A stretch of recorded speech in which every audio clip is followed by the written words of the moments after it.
Yes, y'all. You know what it is. It's your man Wildcard Mar back in the building. It's Taco Tuesday because Randy Weber is here.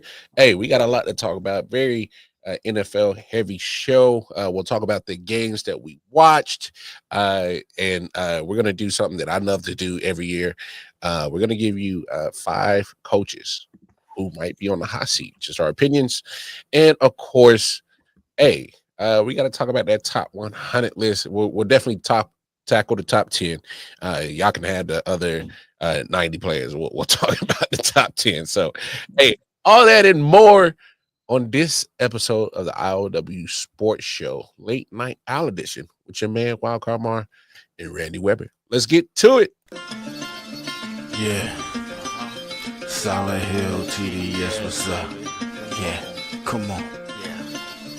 I.O.W. Sports Network, Late Night Edition. Let's go. Come on. We about to raise the bar. Wild card Mar. Everybody grab a seat, cause you know we about to spark. Late night sports talk. Modelo Le Cigar. Man, you don't wanna start. Wild card Mar. We about to raise the bar. Wild card Mar. Everybody grab a seat, cause you know we about to spark. Late night sports talk. Modelo Le Cigar. Man, you don't wanna start. Wild card Mar. Hey. L Boogie with the hot flame, ashtray full of top names, little tree for your membrane. This the 9-hour time frame. I just snatched up a 6-pack, got my hands on a lid pack, whipping up a little batch of snacks. Yeah, man, I think I'm all set. Late night, can't sleep, go ahead and just tap in. Better grab you a cold one, and we about to get some laps in. Wild card on the microphone, he'll hit you with a couple flurries. Y'all need to just strap in for some entertainment sports commentary. We about to raise the bar. Wild card Mar. Everybody grab a seat, cause you know we about to spark. Late night sports talk. Modelo Le Cigar. Man, you don't wanna start. Wild card Mar. We about to raise the bar. Wild card Mar. Yes, sir. You know what's good. It's Taco Tuesday, and if it's Taco Tuesday, you'll see me and Randy Weber talk our sports. How you doing, Randy? What's good, man?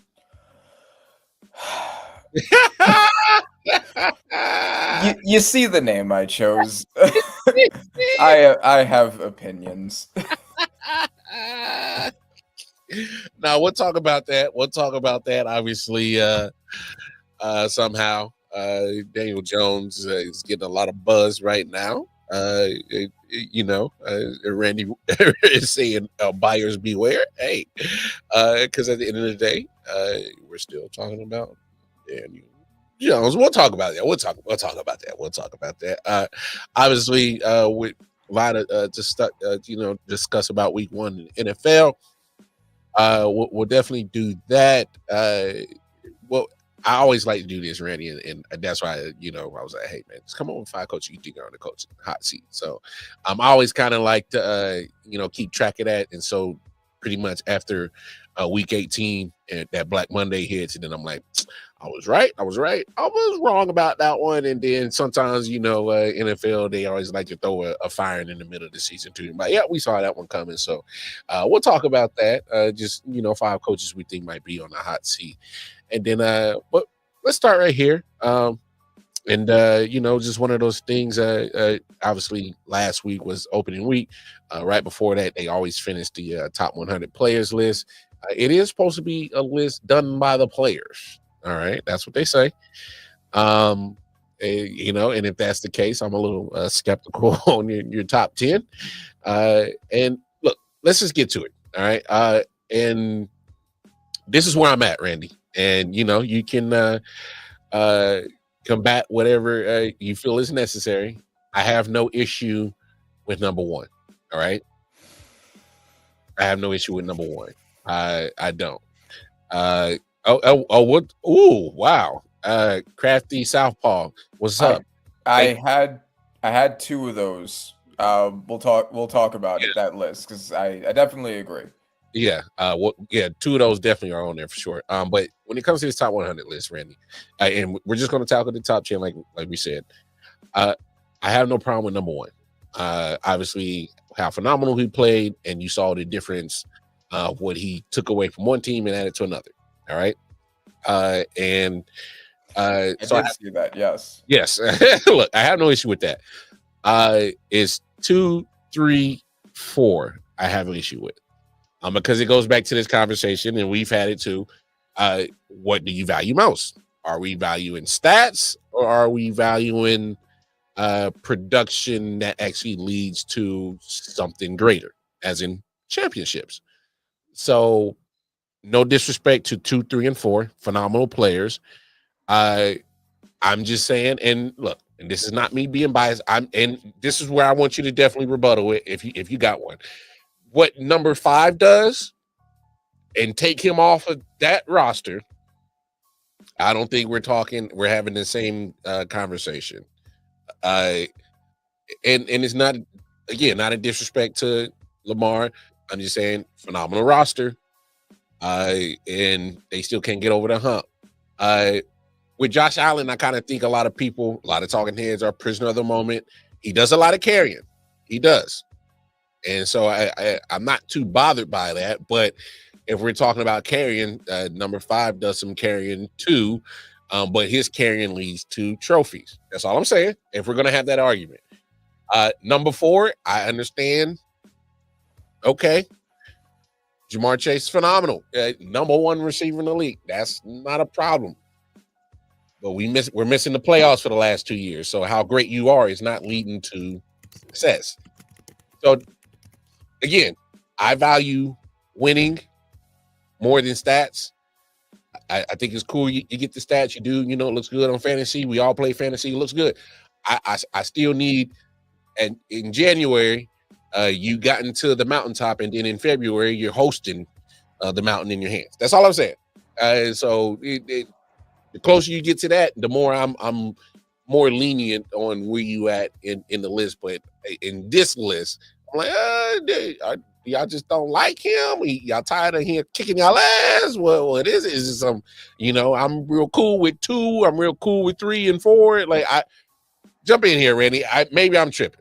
Okay, so making these kinds of lists is always, because I always did the top player list when I would come on this year and on this show.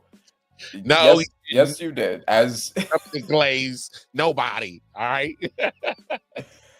It's always weird to do these lists because what you're actually ranking is always kind of confusing. And so the voting ends at the end of the regular season before the playoffs start. Yeah. And if you're just going by last year's regular season, I can understand the logic behind it. Fine. Now, there are problems with that. First of all, if you're going to give Josh Allen a lot of credit for carrying his team, which, by the way, I do think this is interesting because despite Josh Allen winning MVP, Lamar Jackson won first team All-Pro and now is ranked higher on this list. So make it make sense, bro. So I do think that's an interesting reflection of the opinion of the players. Like, if this was voted by the players, they probably would have picked Lamar Jackson for MVP. I think he probably should have won MVP, but I do think that the logic behind Josh Allen winning it was, well, he's doing a carry job. He lost Stephon Diggs. He lost Gabe Davis. He has a third string receiver as his best receiver, and yet he's working this magic and winning all these games. I think that makes total sense. Fair. However, that's what I said. I'm fair, but still, yes. However, you can't get past number 5. Well, yeah, that's the thing. So 2 things. Patrick Mahomes has also had to do insane carry jobs in the exact same regard. People forget 2 years ago when the Chiefs lost Tyreek Hill and everybody thought that was the end of the Chiefs' run at the top. Fair point. Fair point. Fair. Yeah. I'm going to get to that, Corey, because that is a good point. Fair point. He had to do that.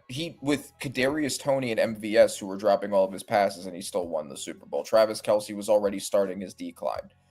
This past year, he won 15 games as the starter. He won 15 games, and Travis Kelce was a shell of himself. Rashee Rice wasn't on the field.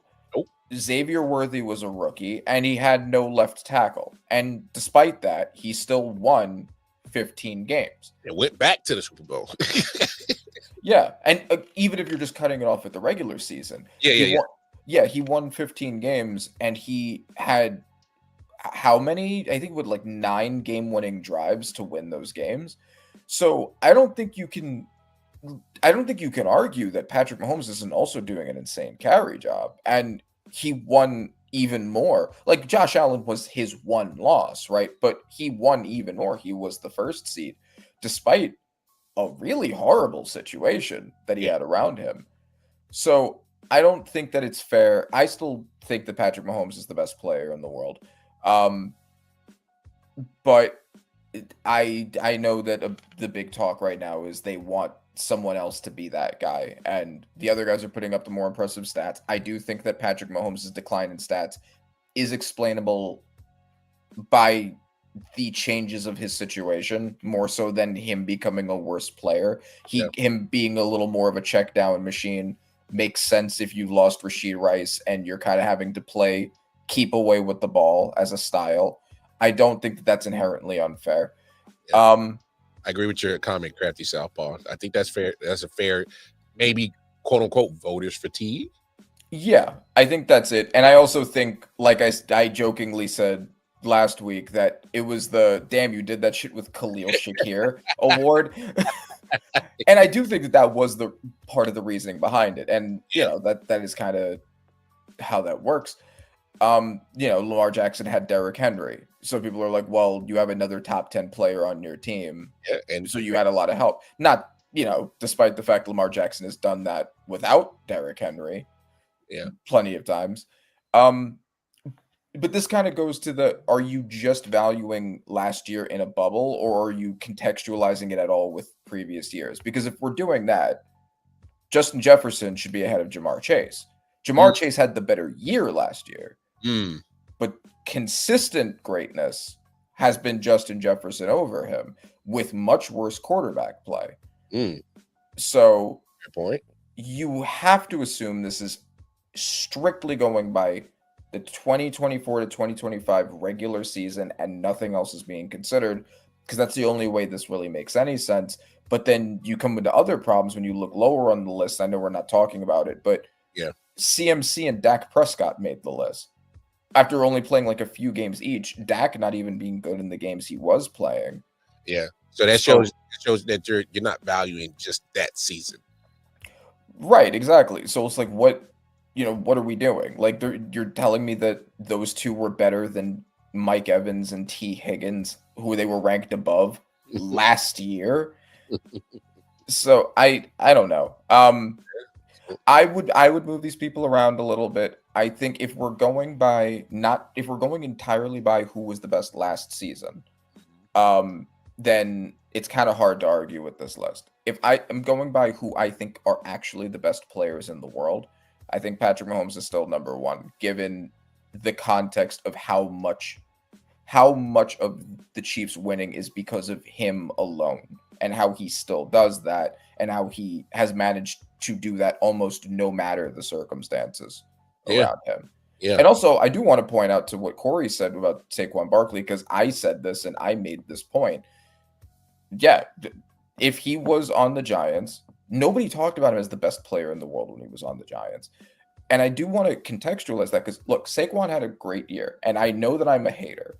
And I know that no one will listen to me because I have hater venom in my veins. And I'm grabbing onto these stats out of hatred. But it is also true. He ran behind the best O-line in the NFL. Yeah. Lane Johnson led the NFL last year in run block wins. That helps a lot.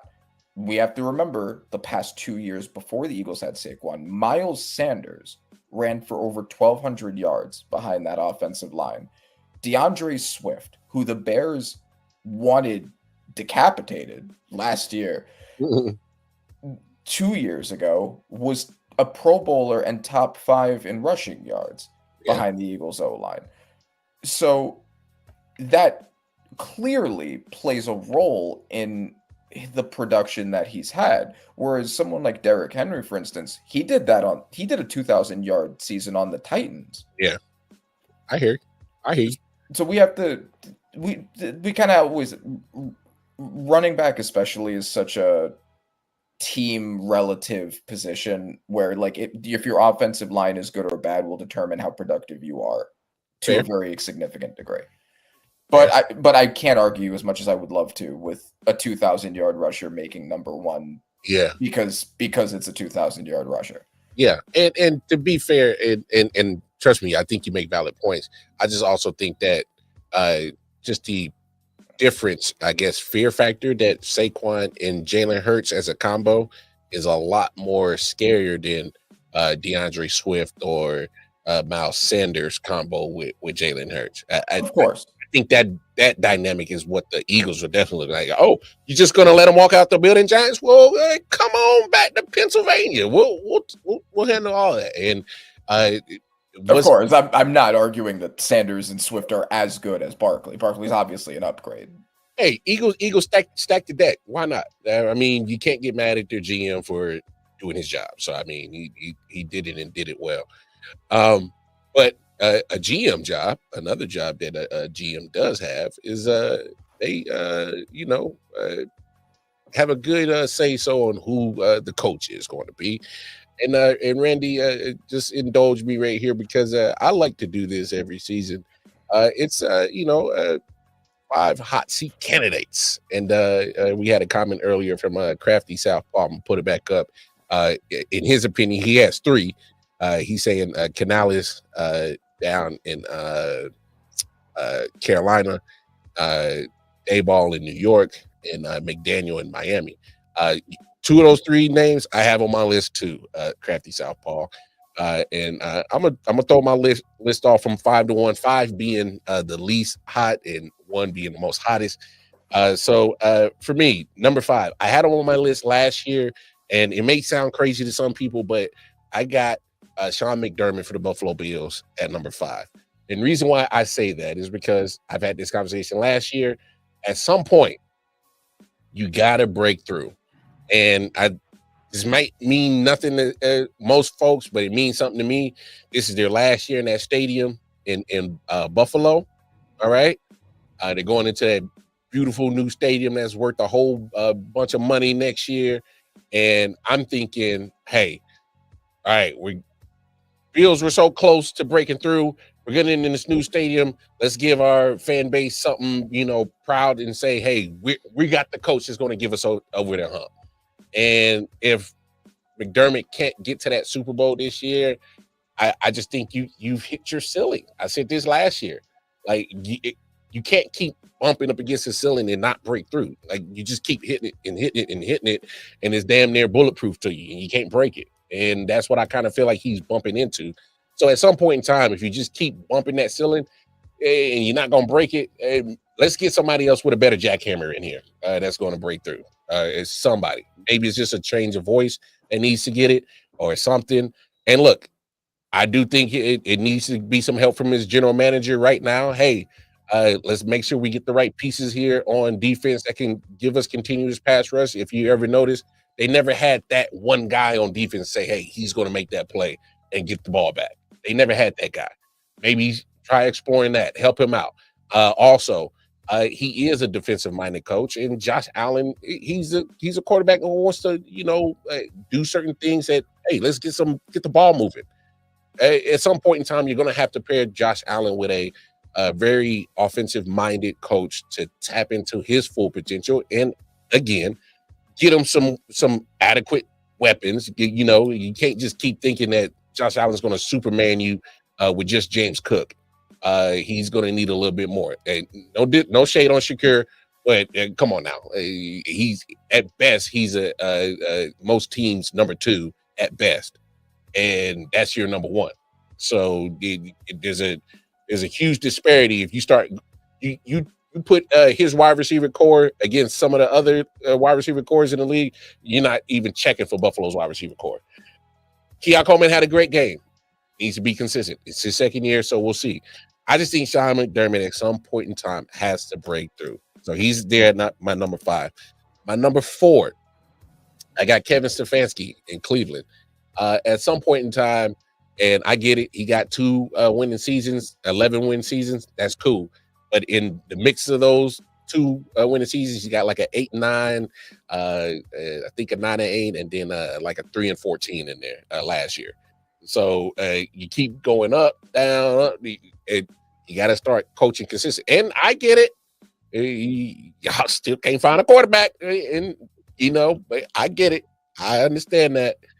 But there's going to be some changes with that position for sure. And at some point in time, you got to find your quarterback. And then most times, you really want to find a coach that pairs well with your quarterback wherever you find it in the future. And who knows if when they find that quarterback, if Stefanski's the right guy. Not sure. Number 3, Zach Taylor in Cincinnati. You made it to the AFC Championship game a few years ago. Cool. But you missed the playoffs the last 2 years. And I'm willing to bet if somebody has to go, it won't be Burrow. It won't be Burrow. So he'll go way before Burrow will. All right. But Zach Taylor, I think you got to start get back in the playoffs, because we were just talking about the Bengals up there with the Chiefs and the Bills and the Ravens a couple of years ago, but we can't keep putting y'all in that conversation off of what y'all did 2-3 years ago. We got to start putting y'all in the conversation of what you're doing lately. And lately, you've been missing the playoffs, so you're kind of starting to fade off that run you had a couple of years ago. So I got him there at number 3. Number 2, Brian Daboll. I think it's obvious. Look, I get it. It makes a difference when they take Saquon away from you. I get that. You haven't found a quarterback. I get that. You thought Daniel Jones was the best person to keep. Bad choice, obviously. But at some point in time, he was brought into New York because of the job that he did in Buffalo and how great it looked. Only problem is he don't have a Josh Allen in New York. I don't know what the situation is.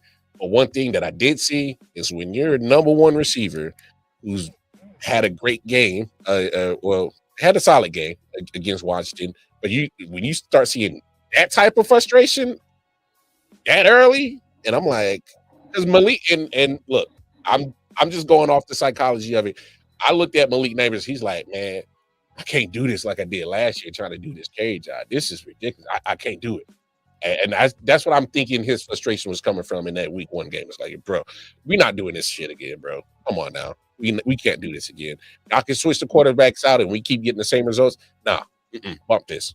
This is bullshit. That's what I was reading off of his mannerisms in that game. So when it comes to you definitely correct me if I'm wrong, if I misread that. But number 1 on my list for sure is Mike McDaniel. Wow. Woo. This is what happens when you tie your whole offense into an injury-prone quarterback. Lou Anarumo, and I butchered his last name, former DC for Cincinnati all those years, now in Indy. He ripped you up. He tore your offensive game plan, stomped on it, ripped it up, took a shit on it, and lit it on fire. He had Mike McDaniel just looking silly as hell. And then the press conference was just, nah, bro, you gotta, I don't know, just something about him. He's like one of the bros and not the coach in Miami. It's like the players kind of look at him like, all right, little bro. It's not more like, yes, coach. I just kind of get that vibe. I just starting to get that vibe from the team that they're not listening to this dude. I think he's already lost the voice. I could be wrong, but I'm just going based off of what I'm seeing. I'm like, that was bad. Just to get straight dog walk like that, and you had no answer. You had nothing. And you about to have a frustrated 31-year-old that makes upward to $40 million a year at wide receiver. All right. The man knows how to make some babies, but don't forget he know how to crash out too. Don't start getting Tyreek Hill crashing out. I'm just saying you're going to have to move that man before the trade deadline, and that's going to be hard to do. Because if he wants to move, he's going to want to go to a contender. Most contenders ain't got $40 million of cap space for a wide receiver chilling. So just saying.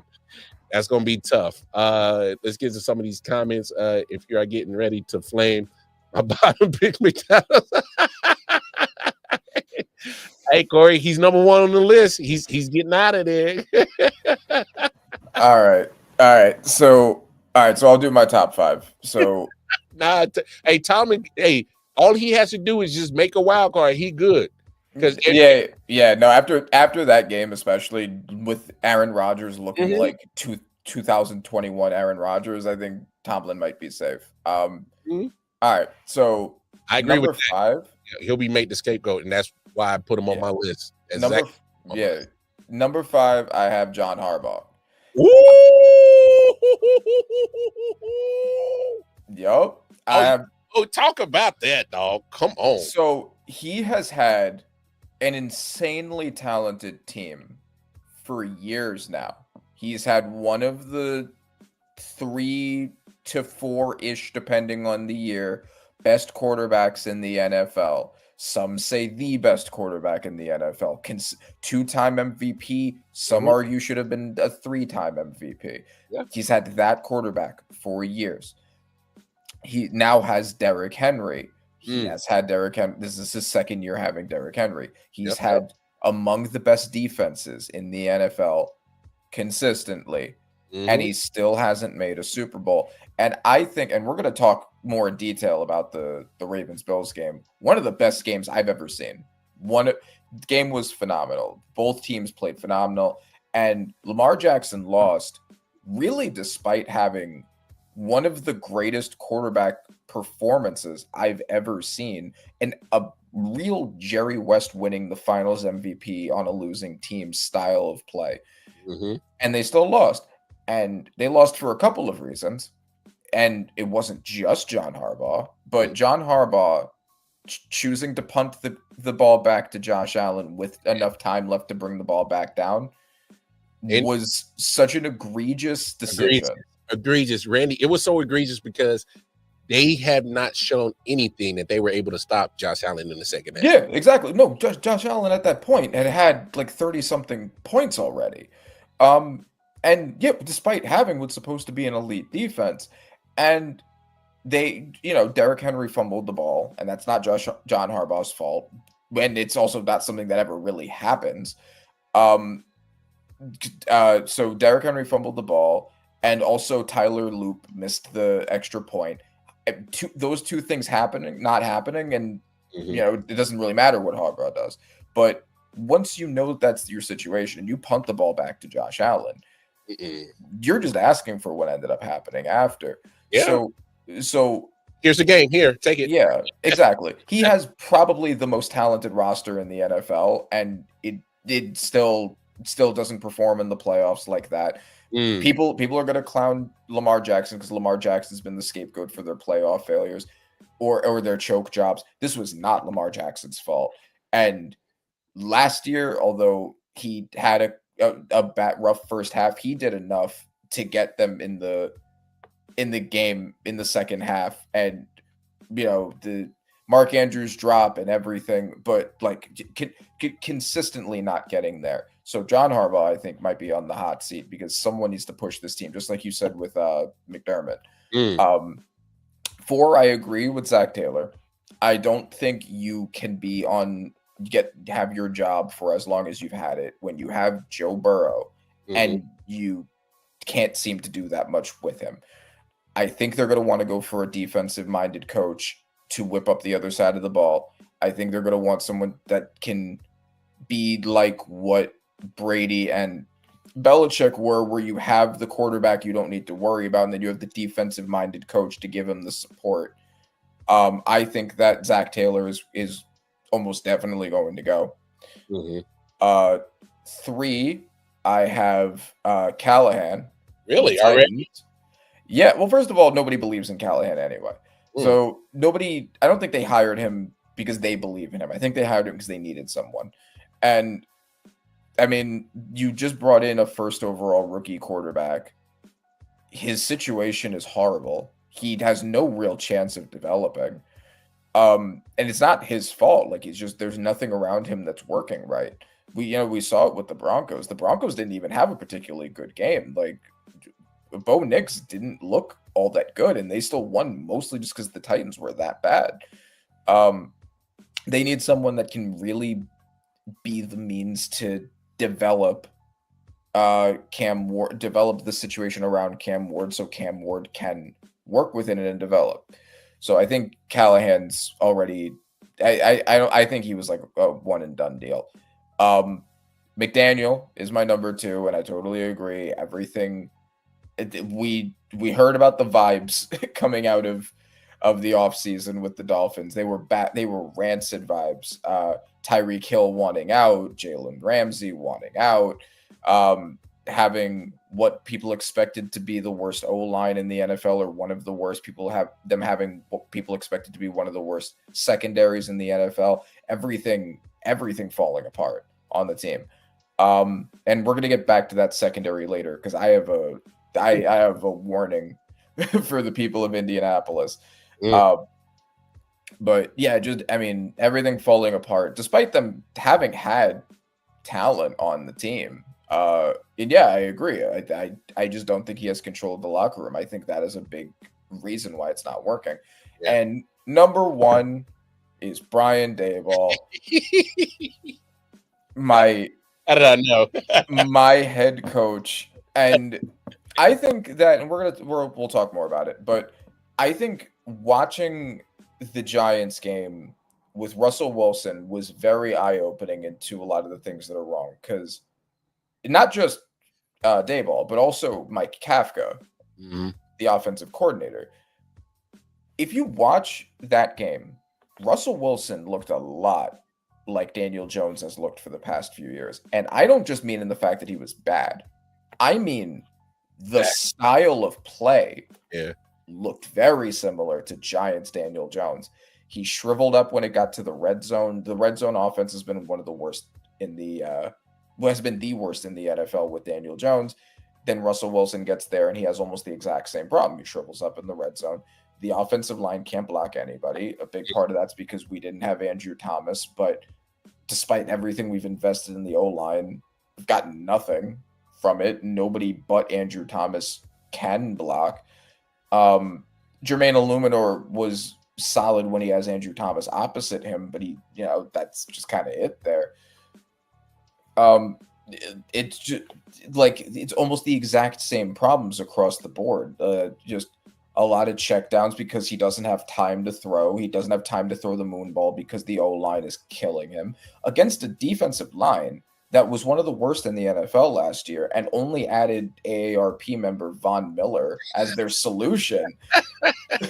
That defensive line had more pressures against, a better pressure percentage against Russell Wilson than the Giants defensive line that has been sold all offseason as being elite had against Jaden Daniels. Why? Well, because they invested in the offensive line significantly. They got Laramie Tunsil and they got Josh Connerly in the draft, and their offensive line looks significantly better. And that's what we should have done, and we didn't. So, it looks bad, and it looks the same kind of bad. And Malik Neighbors looks done because he played his ass off, and it just didn't matter. Brian Burns had a great game; it didn't matter. So yeah. Brian Daboll. Also he was already on the hot seat. He's been on the hot seat for a while, so he's kind of obvious. Yeah. Let's get to some of these comments. It says, I know, but your point was at some point you have to break through. Well, here's the thing. Steelers are an anomaly franchise. They do not change head coaches. They don't. They do not go through several head coaching. They don't. Mike Thomas been there for almost 15 years, 16 years, something like that. Before him, Bill Cowher was there for a number of years, and before him, it was Chuck Noll. That's it. They don't change coaches, so I don't see them breaking their mold on their loyalty. Their loyalty to a fault at times. And Mike Tomlin, I think he's earned enough cachet. Until his voice is drowned out by the players, then we have a problem. but they mainly they stick around players until they like, all right, he's trying to get bigger than the franchise. Let's move off of him, and they're not afraid to do it. Yeah. Also, I think another thing helping Mike Tomlin is a big part of my attacks against Harbaugh and Taylor were that they have these elite quarterbacks, and therefore they should have done more. I think that people understand that, and this is the same reason I didn't have Canales on the list, because, like, yeah, Canales has had horrible records, but he also has had basically no talent. Yeah. Mike Tomlin has not had a quarterback to work with since Big Ben left. Yep. I don't think anybody expected him to do anything with Mason Rudolph or Kenny Pickett. Exactly. He keeps dragging to the playoffs. So right, Justin Fields, washed Russell Wilson, now washed Aaron Rodgers. I don't think that people are looking at him and be like, why haven't you won a Super Bowl already? Like, well, like he's doing a lot with a little on offense specifically. So I think that gives him a lot of leeway. Like when he gets a good quarterback and then he still can't do it, that's when they're going to be like, what are you doing? Yeah. Crafty Southpaw, he threw Kyle Shanahan in there, and I almost put him on my list. I think obviously, when you make the Super Bowl a couple of times and you don't win it, and then all to see, he's kind of been there's some times in there where it's like, damn, what's wrong with the 49ers? What we got last year, that's something that we don't normally see of a Kyle Shanahan led 49ers. So I didn't put him on my list because look, man, I think he's getting just a leeway from just the roster. There's some it's still a capable roster. The only problem is with them is his key piece is going to be available. Are you losing George Kittle? Philly Mike OG says that they say Brock Purdy's out. I haven't seen that report yet. Damn, breaking news. I haven't. So I can't confirm nor deny that because I haven't seen it. So those fans are liars. He might be lying. Yeah. And then he says Harbaugh is about in the same boat as McDermott. It would be a tough decision when you move off somebody that gets you a lot of regular season wins and puts you in the postseason. But at the same time, and when you said Harbaugh, I was like, and then I kind of thought about it for a second, like, yeah, man. If I'm talking about the same thing about Sean McDermott, then I have to put Harbaugh in the same boat. It's the same kind of problem. But the reason why I think Harbaugh more so than McDermott is because a lot of the times with the Bills, it's just they lose to the Chiefs playing well, right? Like, it's not like the Bills have like consistent meltdowns. It's that they are being beaten. The Ravens have been having meltdowns and have been beating themselves in what. So I think that's the difference there. For Shanahan, I don't think that Shanahan is, because last year was mostly the result of injuries. That I don't think that really had anything to do with him. And the year before, 2 years before, he got to the NFC Championship game and the Super Bowl with Mr. Irrelevant, who he developed into being a good quarterback. And before that, Jimmy Garoppolo. Yeah. I think if you're such a good coach that quarterbacks aren't given credit when they play for you, that I think you're given some leeway. Is like, well, he's done a lot with a little. I think that he's probably safe. Although the Moody situation, as he pointed out, is really weird. Yeah. That's an uncharacteristic oversight from him. Yeah. It was even getting lean for in the last few years of Ben. You bring up a point right there too, Corey. So I mean, but hey, it's just a list that we I like to put together, just kind of, and then we'll definitely revisit it throughout the season, especially based off of performances. And obviously, we're just in week one, just had week one. All right, so let's not overreact, but it's something to always keep an eye on. Just always keep an eye on it. But let's get to it. Around the NFL, some of the games that we watched, I haven't been able to watch all the games because I do have the NFL Plus app and I love it. They condense the games. I can watch a full game in like 40 minutes and I love it. So I've been into that, and then I usually kind of try to give my opinions after that. But some of the games that you watch, Randy, that caught your eye, some performances that caught your eye, some failures that caught your eye. Let's talk about it, man. All right, so let's kind of do it in order. We'll start with Eagles Cowboys. That was the first game. and I'm gonna pair this partial take before we get into the actual game with the one that happened after Chiefs Chargers, because you get to be just as sad as me this week, since both of our teams lost. But I think that it is incredibly funny that it is now NFL canon that you are legally not allowed to spit on somebody, but you are legally allowed to slap somebody. I think that's amazing. Yeah. What do you, since it was your tight end that got slapped, Mr. Taylor Swift? What do you think about these rules? I thought that was crazy. I was like, wait, my man just threw a full-fledged punch, and just because it was open-handed, he gets to stay in the game. And the crazy thing, Tart ended up making a couple of good key plays down the stretch that if he was ejected, he wouldn't have made those plays.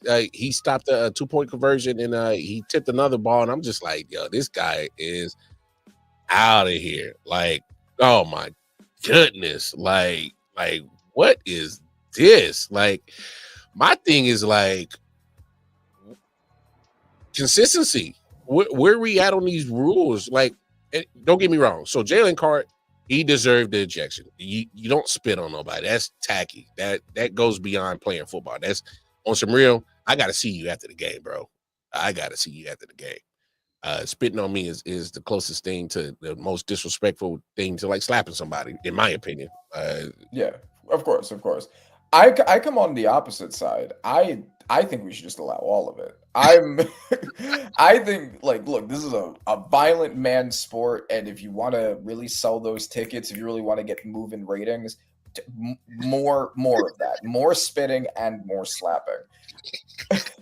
I think my issue is not with that he left Tart in the game. My issue is that he did that after ejecting Carter for a much less egregious offense. I mean, so all right, so Randy, before we started the season, we had an episode, and literally in the middle of the episode, an alert went on my phone. It said NFL is going to make an emphasis on sportsmanship.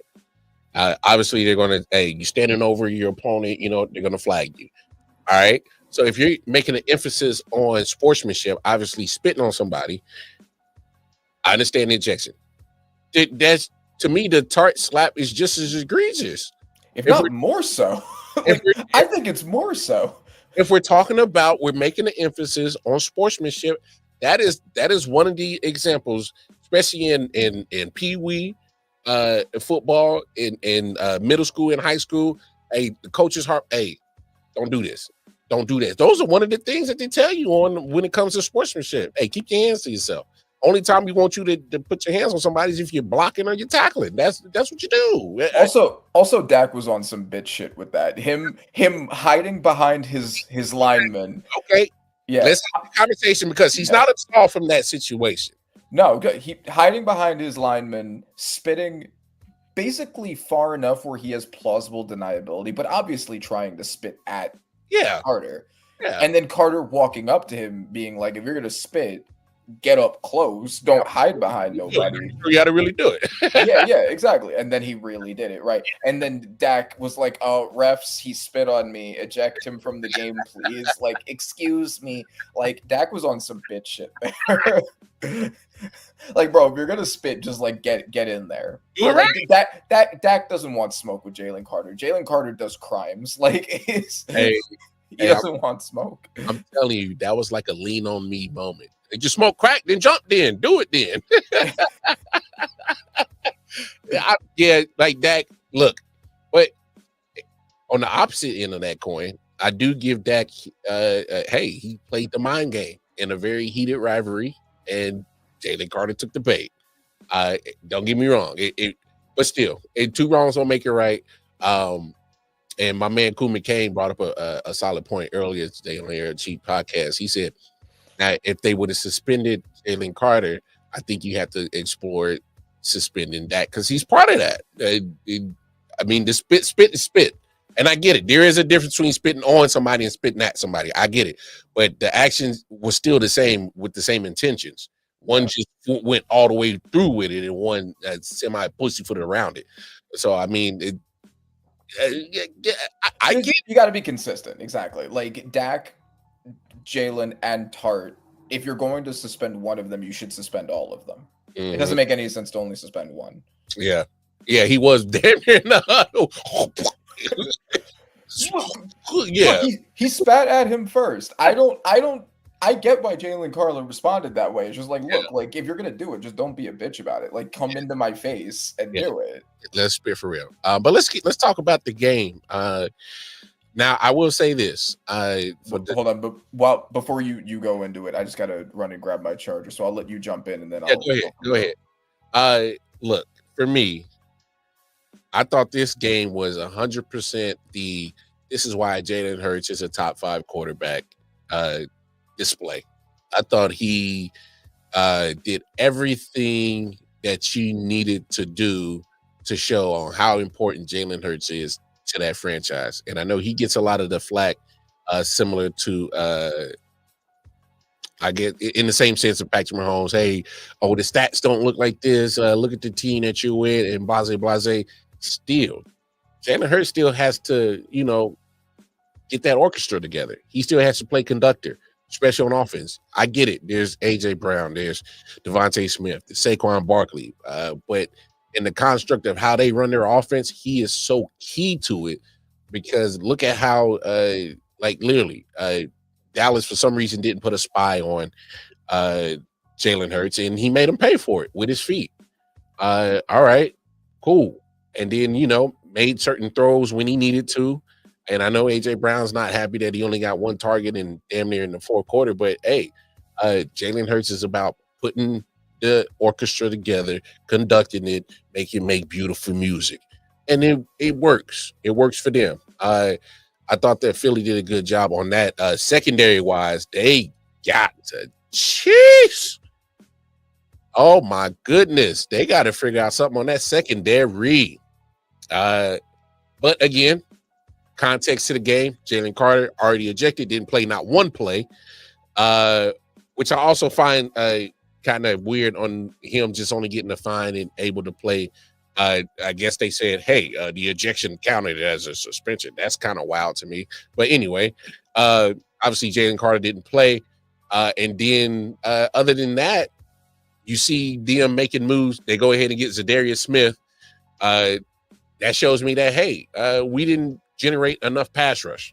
They did let some pass rushers go in free agency, but at the same time, they were like, well, we need more pass rush because missing Jalen Carter showed significantly. If he's not there and producing that pass rush, they didn't have it. They weren't getting it, and it burned them on their secondary. Dory Jackson was getting burnt. He was getting toasted. Now, when it comes to the Cowboys, I honestly think they should have won that game. Took advantage of the fact that Jalen Carter went there and take advantage of the fact that you were burning Dory Jackson and the fact that they weren't producing pass rush. I thought they should have took advantage of that a little bit more. Had some bad drops. Oh, my goodness, some bad drops in that game. CD Lamb, great wide receiver. But for some reason, I don't know what happened. Coming down the stretch, them clutch times, you had 2 bad drops that were just bad and not something that should be coming from a top 5 receiver like yourself. That was just inexcusable. That wasn't good. And then obviously, Michael Parsons, it showed. I know they did I will say this of that trade. I thought Kenny Clark played pretty solid. If you saw how the Eagles were running the ball when they were running up the middle where Kenny Clark was, they weren't getting as much success. But if you saw where they were running on the outside, they got more success in the running game. Just my opinion when I saw the game. I'm going to definitely go back and watch it again. But that's what I saw in that game. And then I kind of let Randy kind of speak on it when he gets back. But I must definitely speak on this about that fan. I've been saying that for years. Fans, keep your damn hands to yourself. I thought it was comical that the guy did an interview with the neck brace on. He pulled an Andy Kaufman like it was WWE. He had a full neck brace on. Like that was comical. That was comical. His boy's down on the sideline with a career-ending injury. He's over there hawking loogies. Hey, yeah, that was crazy. Guy was hurt, and he, yeah, AJ Brown. That was baffling to me. I don't know what happened. Why they decided to not get AJ Brown at least involved in the offense early. I'm gonna have to take a look at it again, see exactly what the Cowboys defense did on the all 22, see what they did to try to guard AJ Brown, because they kept him quiet. I don't know what it was, but they weren't looking for him at all. And late to the fourth quarter, he got his first target. I thought that was kind of odd. I don't know what. Again, I'm gonna have to take a look at the all 22 on that one. Yeah. Lamar was like, "Hey man, you pushing D Hop, you pushing nah, man." Hey, that was comical. Hey, did you see the fan put the neck brace on in the interview? I don't know if you saw that, Randy. That was kind of quite comical. I laughed. Yeah. Oh yeah, that was great. All right, we're still on the Eagles Cowboys game, right? Yeah. Go ahead, say your piece. So, despite the fact that the Eagles won and the Cowboys lost, I actually kind of came out of it being more concerned about the Eagles and being kind of impressed with the Cowboys.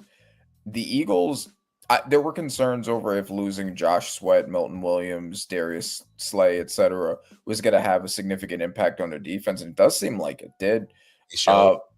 Meanwhile, the Cowboys, I had said that they had a really suspect O-line, and their O-line looked pretty good. What was expected to be the worst running back room in the NFL, they were able to run the ball pretty effectively. Miles Sanders looked good aside from the fumble, and Devontae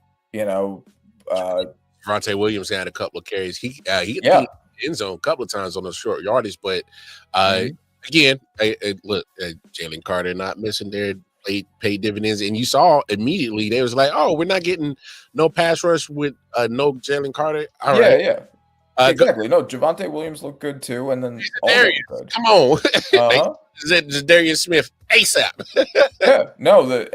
Exactly. Like that. The thing is, if CeeDee Lamb doesn't drop those passes and Miles Sanders doesn't have that fumble, the Cowboys win that game. Yeah, so I think for a team that wasn't expected to be good, especially on defense, to look as good as they did against the reigning Super Bowl champions, and for the reigning Super Bowl champions to look pretty mortal, I would be a little concerned about that from the Eagles' perspective.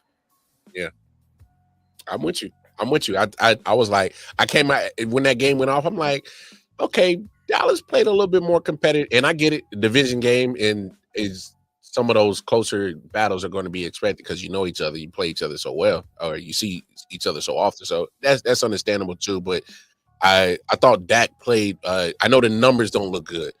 He threw under less than 200 yards. I think it was like 177. But his passer rating wasn't great. But like if CD catches those three passes, it looks different significantly.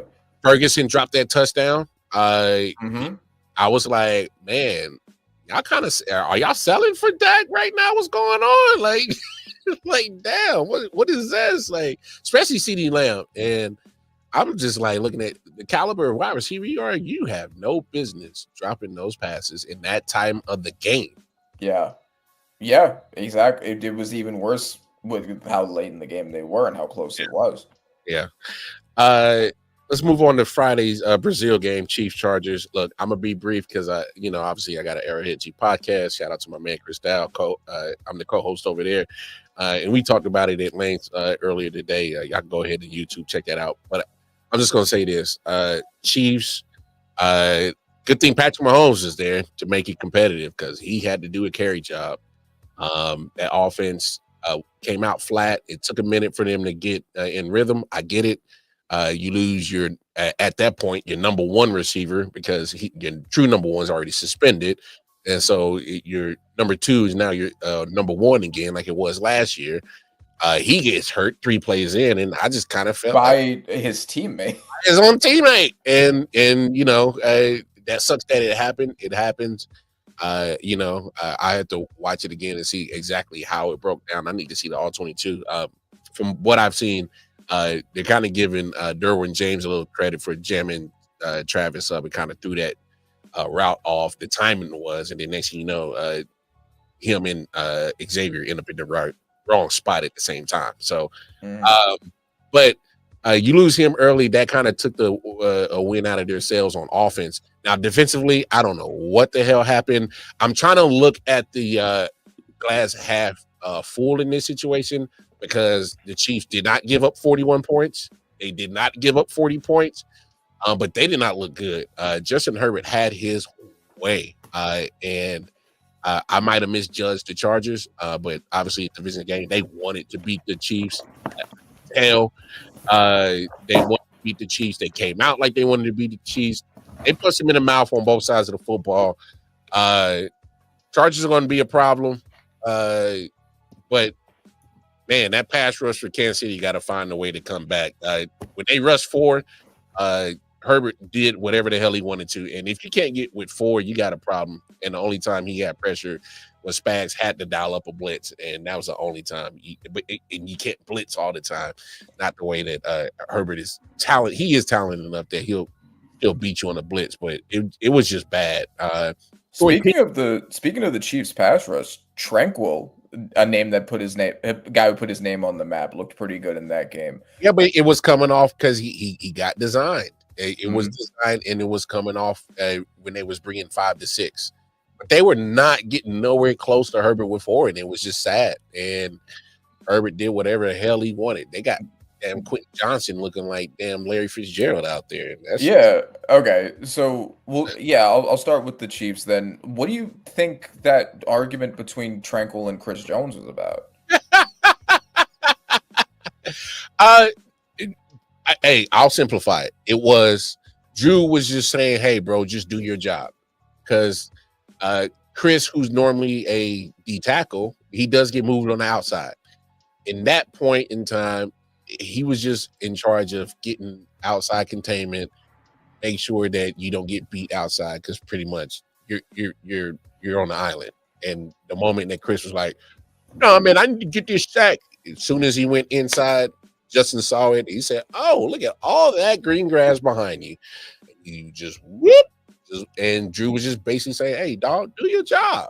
And I get it. Chris was frustrated, and he later on in press conferences is like, "Yeah, man, it was just, I shouldn't have done that, blase, just paraphrasing." And I don't mind it. It's just frustration. "Hey, dog, do your job." "Nah, man, who you talking to?" Just one of those things. But I'm pretty sure after the fact, and I wouldn't put it past Spags and everybody, like, hey, when they put that on film, like, "Chris, come on, bro. What are you doing?" And he's like, "You know what? Y'all right." So I just think that's just what it is. And I'm okay to see it. It's hey, get on the same page. And that's okay.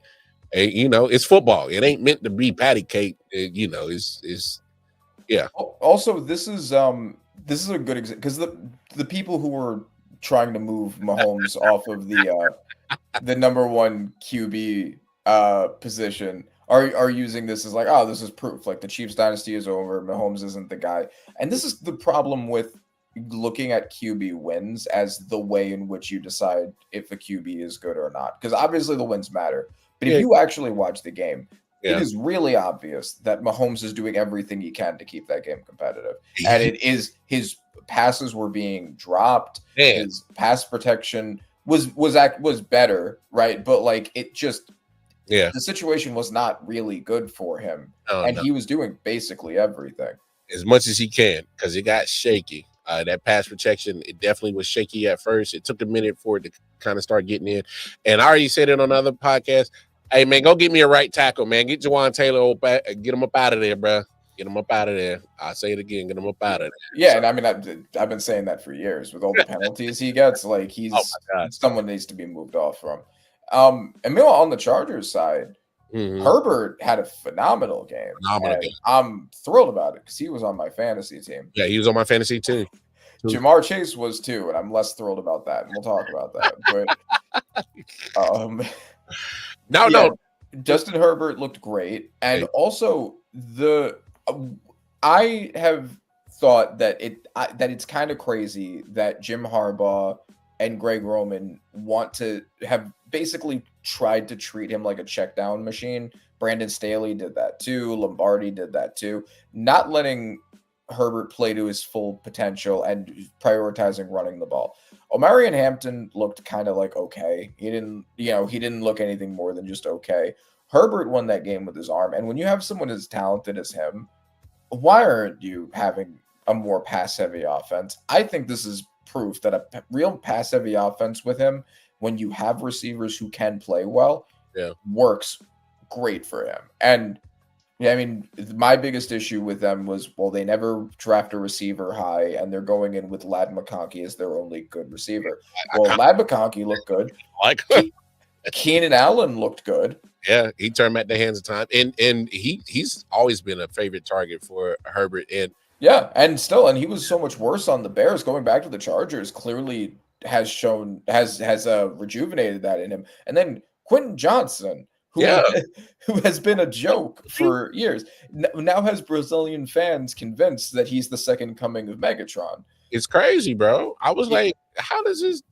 This dude got tutties and 100 plus. What is going on? If you can get consistency from that receiving core, and if Trey Harris looks good too, this could be a legit scary team. The offensive line also, we had questions about that with Rashawn Slater down. Pass protection was pretty good. It was solid. It was pretty good with Joe Alt there doing what he does. I'm gonna say this: I wasn't worried about Joe Alt, and Joe Alt, and I saw this. Joe Alt's great. He all right. There was some plays, and I thought I'd never see today, that he had one-on-ones with Chris Jones, and he stood his ass straight the hell up. I'm being dead serious. If anybody has the NFL Plus app, go watch the All 22. There were some times in that game where you literally got a one-on-one with Joe Alt and Chris Jones. Mano y mano. Best pass blocker for the best offensive lineman for the Chargers versus best pass rusher for the Chiefs. And he stood him up. And I was worried about the rest of the line. Pipkins on the other side stood up. Like I said, the pass rush just wasn't there unless they dialed up the blitz. And for the most part, man, that offensive line stood up. Joe Alt's a problem. They got one. They got one in LA. He's a stone cold killer at tackle. So yeah. Let's get into some Sunday action, man. What were some of the games that you saw that you want to talk about? Minus Bills and Ravens. We'll get to that after we talk about the rest of Sunday's. Okay, so I have a whole PSA to do about the Colts Dolphins game. So I'm gonna start with that. Ooh. Okay, people of Indianapolis, I need you to listen to me. I need you to listen to me very good. Damn, not the whole PSA as well, bro. I'm doing an advertisement. I'm doing a PSA. I'm getting Sarah McLachlan in here. Okay. I know Daniel Jones looked great. He looked great against the Dolphins. It's the Dolphins. I've watched Daniel Jones for 6 years very closely. I remember 2022. You may not remember 2022, but I remember 2022. It was a great year, a phenomenal year. It was the first year of the pandemic. It was the year when the inflation crisis finally got handled. And I'm not saying they're all related, but I'm also not saying they're not related. Some are saying that it was the greatest year since Christ walked the earth. Hey, stop, bro. And in that year, Daniel Jones won 9 games and a playoff game. And he looked really, really good. He looked good. He looked very good. Not like incredible, but he looked very good. And he got a $40 million contract after that year because everyone believed in him. People were sending apology letters to Daniel Jones being like, I'm sorry we didn't believe in you. Yes, it was absolutely Joe Judge's fault. Yes, it was Pat Shurmur's fault. It was not your fault. And then the next year happened, 2023, the worst year Some are saying that's been the worst year. And it came back to life. Daniel Jones played great. He scored on all of his possessions against what was expected to be the worst secondary in the NFL. Don't buy this. You will be greatly saddened. I remember Sam Darnold last year, and we're going to talk about the Seahawks game and the Vikings game. I remember everybody being super high on Sam Darnold. Sam Darnold got MVP talks. Sam Darnold got a big contract in Seattle off of 14 wins and great stats. And then he leaves, and he looks like bad again. He looks like Sam Darnold. And J.J. McCarthy, in his place, looks good. Don't buy this, okay? I'm telling you, do not, people of Indiana, don't buy this. I don't particularly like you guys, all right? But I'm here to help you. I'm here to help. It's crazy. Hey, so man, that's my PSA. Look. I'll give him his credit. He played well. Again, it was the Dolphins. All right, it was the Dolphins. So here's what you got coming up next. All right. Obviously, they got the Broncos next.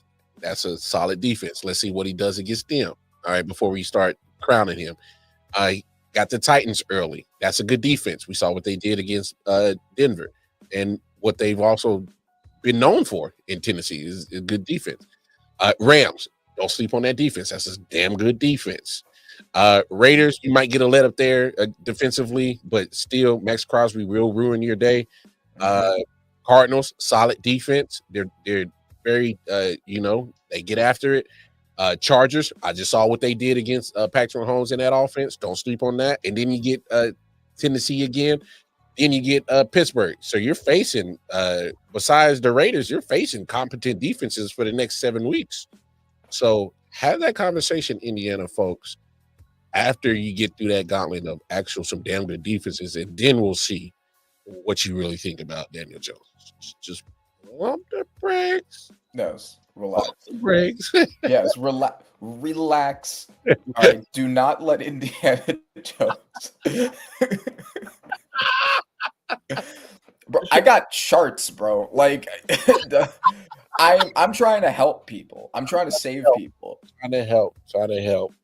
There are thieves out here trying to trick and manipulate you. They are devils, and I'm trying to help. Don't fall for it.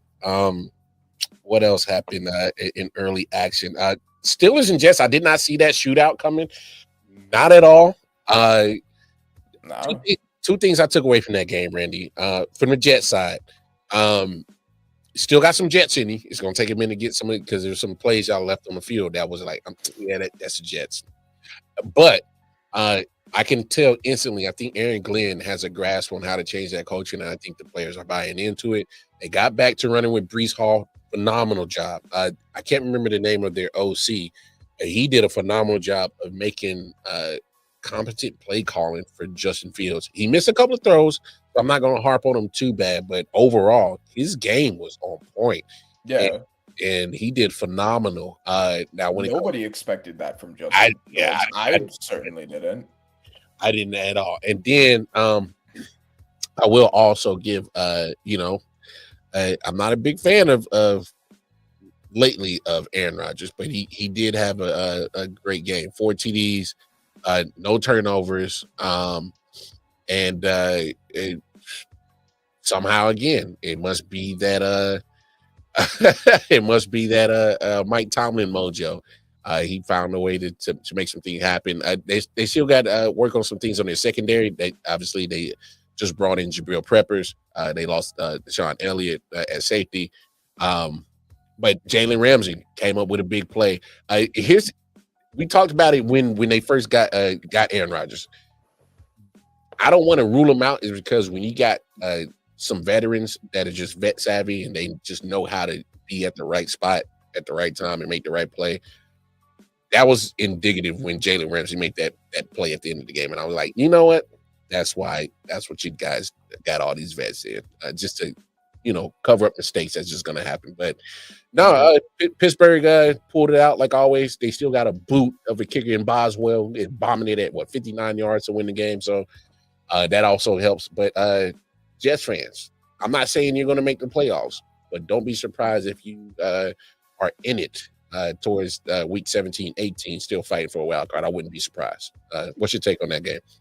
Yeah, I mean, more or less the same. I think that, and especially since we're going to talk about the Lions-Packers game too, the big talk was how much of the Lions was their coordinators. And we'll talk about the Bears-Vikings game too. I thought the Bears, despite losing, looked significantly better. I thought Caleb Williams looked significantly better. And the Jets immediately looked like an entirely different team.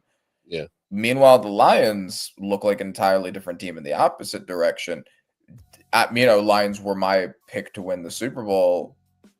I almost immediately saying that maybe I was wrong, that it was in fact the coordinators that were the driving forces there, because that is what it looks like.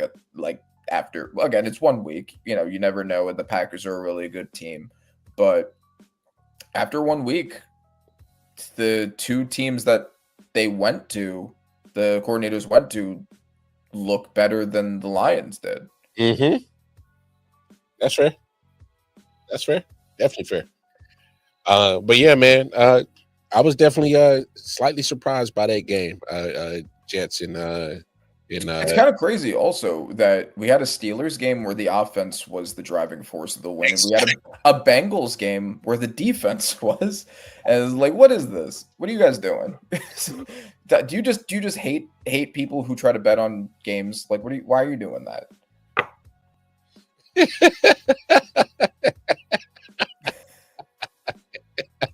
He said, "Randy's trying to help. She's trying to help." We're helping people around here. Bengals should have lost that game. If the Browns have a competent kicker, I think they lose that game. Another slow start from the offense and Joe Burrow and them. Only 17 points. So I'm giving more of the credit to the Browns defense. They played phenomenal. Mm-hmm. Still, I mean, this is what you're going to be dealing with. And I know what a lot of people are going to say. Oh, is the Browns defense that saved that game? They played better. Mike Pennell, former Chief, getting him in the middle helped stop the run. That was big for them. But let's not fake the funk. If you're saying, when our defense is going up against the Browns offense and you don't have success, then I think something's wrong with you. So, exactly. Browns offense. Right, when we were talking about when we were making our predictions, and I said that the Bengals are bad in week ones always, but I thought they would be better than they had been because Joe Burrow had been playing in the preseason, that he'd get the cobwebs off. They did win, but they did still look like week one Bengals. Yeah. But I did also say that despite that, the Browns are such a dumpster fire that they will still find a way to lose even with the Bengals at that level. And that is basically what happened. Mm-hmm. Like, the Bengals looked bad, but the Browns were that much worse. And that was it. Yeah. Falcons start 14. Yeah. Hey, Falcons, start preparing yourself for a kicker.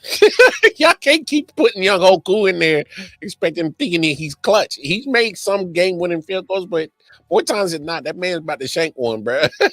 And he pulled it right. Pulled it right. 49ers Seahawks. I agree with you. Sam Darnold did look like Sam Darnold, but I'm actually more looking at, y'all paid a lot of money to Brock Purdy that looked like a 7th round Mr. Irrelevant pick. He did not look great. Even that game-winning touchdown, that should have been picked. He kind of just threw that up. I'm not. Hey, if you're tied to him now, Kyle Shanahan, y'all gave him the money. Yeah. Exactly. And like my biggest concern was we've seen him without the team around him. We've seen him when players go down, when more than one of his stars go down, he kind of just falls apart. And now he's playing on a team where he has to be the driving force of it because the defense is now full of rookies. You have injuries, and yeah, it's this is exactly what you expect from that. I mean, they won, but they won, I think, largely because the Seahawks were exactly what I predicted they'd be, which is a Sam Darnold-led team. Man strip sacked himself. Man just strip sacked himself to lose the game. I warned those motherfuckers, and that's why the people from Indianapolis need to listen to me. I warned people from Seattle about Sam Darnold, and I have more information about Daniel Jones than they could ever have. Amen. Yeah, I am Paul Revere for quarterbacks out here. The British are coming. Well, I don't know. I get it. Their offensive line ain't that great neither, but hell. Yeah, which was the exact problem Sam Darnold started to have in the last 2 games in Minnesota when the O-line broke down. He froze up because he's terrible under pressure. Yeah. Couple of more games on Sunday slate before we get to the big one Sunday night. Texans and Rams. My man Chris was he's like, man, I don't know about CJ Stroud. I'm like, damn, already? And I'm like, I don't know. It doesn't help when you trade away Laramie Tunsil, your left tackle, and then I don't know what you got at O-line. It didn't work. I don't know how you feel about it. Yeah, I mean, more or less, I don't think the issue is CJ Stroud there. I think the issue is the O-line. But because we've seen what he can do with like an average O-line for his rookie year. So I'm willing to give him the grace, the benefit of the doubt that if he had a good O-line, he would perform better. That's but right. Maybe they should get him a good O-line so we can find that out. We all knew that trading away Laramie Tunsil, replacing him with a rookie, and then basically doing nothing else wasn't going to help. And it certainly didn't. Wow, it's crazy that you take your weakest link, your weakest unit, you get rid of the best player on that unit, and then you do nothing. You change the O-line coach. Like, okay, great. Like, how about some personnel? You had a whole draft and you took one O-lineman. That is malpractice. CJ Stroud should sue. Sue? Bro, you're gonna get that man's brains scrambled out here. What are you doing? That's crazy. Well, since we're starting to get to the 4:00 games, I just want to talk about Giants Washington. Yeah, go ahead. So I already talked about all the problems with Russ and the O-line, all that's bad stuff. I mean, I didn't really get your thoughts on the game. What was your takeaway from it before I kind of go more into deeper depth? I kind of suspect it went kind of how I suspected. Your front seven on your defense was going to give some problems for Jalen Daniels in that offensive line, and they harassed him enough that it wasn't gravy for him. You also saw they had to dig in the bag of Cliff Kingsbury. Had to, let me use Debo like a running back, and they kind of opened up some things too for sure. Towards the back end of the game, they kind of started getting that running game going, and if they didn't, I saw they started to use Austin Eckler kind of as an H-back more towards it to get the ball moving. Defensive wise for Washington, obviously you get the benefit of the doubt of going against a Giants offense. So I still need to see what Washington's defense can do against when you start playing the Phillies and your more high powered offenses. I got to see that. They'll have the Bills on this schedule, so I want to see what you do against people like Josh Allen. What are you going to do against Patrick Mahomes in a couple more weeks? You know what I'm saying? So I need to see more from the defense. But I'm not one of those subscribers to the Jaden Daniels sophomore slump. I just think it was a division opponent. Giants saw him twice. And did some studying, and then of course it helps when you beef up your front four and your front seven. So, solid game overall. I just kind of took it for what it was. Yeah, I mean, and that's, I guess, my bigger frustration with the Giants offense is that this was a pretty winnable game if the offense had just been comparatively more competent. Yeah. Daniels played solid, Yeah. but the offense was at 14 points for most of the game. They didn't get their last touchdown until like the last 5 minutes of the game. Mhm. If the offense was in the red zone multiple times and just couldn't convert. They were at the goal line and couldn't convert. Mhm. Our running backs, Tyrone Tracy, who was the second best rookie running back last year, couldn't do anything because of the offensive line. Cam Scadaboo, same thing. Even though like he had his broken tackles and everything, he looked tough. Did a better blocking job than our blockers when the little bit he did for a little guy, but it wasn't for much yardage because he didn't have anywhere to go. Yeah. So yeah, I mean my defensive line was the main selling point. It looked good. Brian Burns, especially with the 2 sacks. Kayvon Thibodeau looked pretty solid. Abdul Carter had the nice play with the blocked punt on special teams. Dex Ridley didn't do much. Yeah. Unfortunately, I didn't really see much of him. Also, the biggest problem, they only had the 4 of them together on 8% of the snaps, which is why even I was skeptical about them getting an edge player because it's like, well, that's like the one thing we're doing right. Why are we getting another one when we already have 2 that are good and we have so many problems everywhere else? And this is kind of what I was worried about. It's just like, are you going to use them all at the same time? Is it going to be worth it? And they could have, but the coaches seem to think that they should be alternating them. And yeah, all 4 of them were only on the field together for 8% of the snaps. So it's like, what are we even doing with that? So those are my frustrations with the game. The defense was good enough to keep it winnable, but they were not the world beaters that they were sold to be. Maybe that's because the Washington O-line is that good now, but yeah, and I trust. I hear your comments or concerns, but just to ease your pain on it, I just think they'll get more of that combo going, and here's why. Sexy Dexy, pause. I shouldn't have called him that, but Dexter Lawrence says he's talented enough that he's going to command a double team damn near every play. And so when you have that combo of put Kayvon out there, Brian Burns, Abdul Carter, that combo of those 4 is just you're going to have to look for Brian Burns, Kayvon, and Abdul to make sure that they're winning their one-on-ones because Dex about to eat up 2. So if you're seeing that in the fact that you aren't getting there with 4, then I would say, hey Randy, yeah, you might want to turn your concern meter a little bit more up. If you're not getting there with 4, if you got to keep dialing up the pressures, then I think you should definitely turn your concern knob on. But until then, I think it'll come together because Dex is going to command a double team on every pass rushing opportunity. Sure, yeah, I definitely don't think that this game is characteristic of Dex. Yeah, no, I've seen Dex be the best player in the NFL at certain points, but yeah, I mean, just when the comparatively weak on paper defensive line out pressures your elite world beating defensive line. Yeah. It's concerning, and maybe it is more of a coaching thing, hence why Daboll was number 1 on my list. So hey, no doubt. Trust, because especially if that's one of your selling points going into the season, like, all right, our front 7 is going to be nasty. That's our selling point. That's our selling point. That's going to keep us in some games, and that's one of the things that I was kind of looking at. Yeah, I think it should, but we'll see in due time.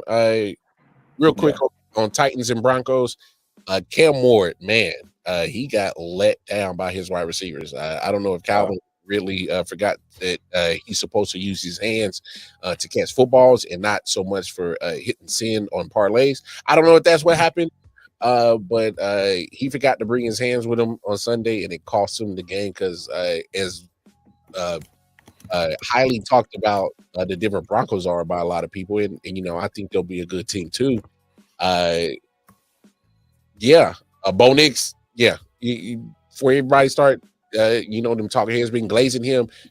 He got to show that he can play. I mean, it didn't look great. He had some moments in that game, and I'm giving a little bit more credit to the Titans defense. I thought they played phenomenal, but I'm just kind of looking like, Bo, and Bo may not know. I might want to pump the brakes on that one. So yeah, no, he really did get bailed out by the defense. I mean, he had 2 interceptions, and then he had also the lost fumble. Like, did not look nearly as good as he did in the second half of last season. Again, I pointed this out that the Titans do have, or did have last year, one of the best pass defenses. How much of that played into this is, I guess, up for debate. It's week 1. He is still a relatively new quarterback. He didn't start becoming a good quarterback until halfway through the year, so maybe he's just rusty. We'll see if that stays, but yeah, I mean, I'd probably be a little concerned when he starts playing teams that aren't the Titans. When those kinds of turnovers will be costly because they can capitalize on it. Yeah. So yeah, I thought that was interesting. Then of course, before we get to the Bills and Ravens, man, Packers. Look, I know a lot of people probably jumping on the Packers bandwagon since they got Michael Parsons and they saw what they did to Detroit. But after that game, I'm like, I kind of thought the Packers were what I thought they were going to be. Obviously, you had Michael Parsons to look good, but I was more looking at, like you brought up, when you lose 2 coordinators for Detroit, and all right, so Dan Campbell, how really good are you as a coach without those coordinators? And obviously, it's just week 1, so I'm not going to hit the panic meter. And it is against a really good team too. Yeah, it's a good team, and it's a division rival. They know you, so look, I'm gonna give them the grace, and I'm gonna try to talk you Lions fans off the ledge. All right, I understand. It's a week 1 loss to a division opponent, and it doesn't look good in the standings, but there's 16 more games left, so don't panic now. You still got time. You still get to go up against Caleb Williams twice a year, so you do. If you are losing those games, then I would worry. Yeah. Dan Campbell's going to have to pull off his best coaching job this year. He's going to have to. Yeah. I mean, because it's week 1, there is also the concern of maybe it's just a matter of them getting used to the new coaching style. Getting more used to the schemes and everything the new coordinators are running. And maybe that has a lot to do with this. Maybe it's just because the team that they're playing is really good. Jared Goff does always have those games every now and then, and maybe that just happens to be the week 1 game. With Micah Parsons rushing at him, it could be a mix of a few different things. I wouldn't start getting concerned until this seems to be a pattern, and like maybe a few more games. Like if by week 5 you kind of look more or less the same, then maybe that's when I would start being really concerned. Yeah. All right, time to talk about the big one, because it definitely had a lot of the talking heads talking on Monday, and I'm not a prisoner of the moment. I'm gonna still kind of keep it, at least within the, I guess, the confines that it is still week 1. But it was a phenomenal game between Bills and Ravens, and I'm gonna be brief about it. For the Bills, what a great carry job that Josh Allen did on that offense. It was dead, and then all of a sudden it woke up at the right point in time, 8 minutes left in the game, and he said, nope, I'm gonna will you sons of bitches to this W, and he did. But I will give a shout out to the defense. Like Ed Oliver, he had a great game, came up with some clutch pressures and hits when it mattered. But I'm more looking at Baltimore. Y'all had no business losing this game. No business losing this game. And then it goes to the bigger point of, hey, damn, this is what happens to y'all in the big moments, in the big games, in the playoffs. Y'all find a way to lose them, and you had no business losing this game. They were up by 15. Yeah, they were up by 15. Going for most of the third. Looks like I lost Randy. Did I lose you, Randy? He'll jump back in here. But when you're up 15 with 8 minutes left in the game, you got to close that out. I definitely agree with Randy what he said earlier. Probably should have went for it on that fourth down. Probably, no, you should have. You just seen this man keep going up and down the field on your defense. It don't matter how many first round picks y'all got in that secondary or on the defensive line. It didn't matter. Josh Allen was tearing y'all apart. Y'all kept them contained for what's that? 50 minutes. And managed to keep him under wraps instead of going off, and then all of a sudden you just lose your marbles. So yeah, we won. No, you didn't. There's 60 minutes in the game, and your defense played 52 minutes of it, but you didn't play all 60 minutes. So that was kind of very. If I'm a Ravens fan, I'm pretty sure you're sick about it. You probably don't even want to watch that game. You probably don't even want to talk about that game no more. But that's just what it was, man. That was just bad. You had no business losing that game at all. It was just crazy, and I get it. Lamar Jackson had a phenomenal game. Derrick Henry had a phenomenal game, and I know people are going to look at the fumble, and yeah, that was a bad fumble, costly fumble. But when they had 3rd and 3 and that 4th and 3, I would have put a lot of faith back into Derrick Henry to get 3 yards. I would have trusted him in that moment.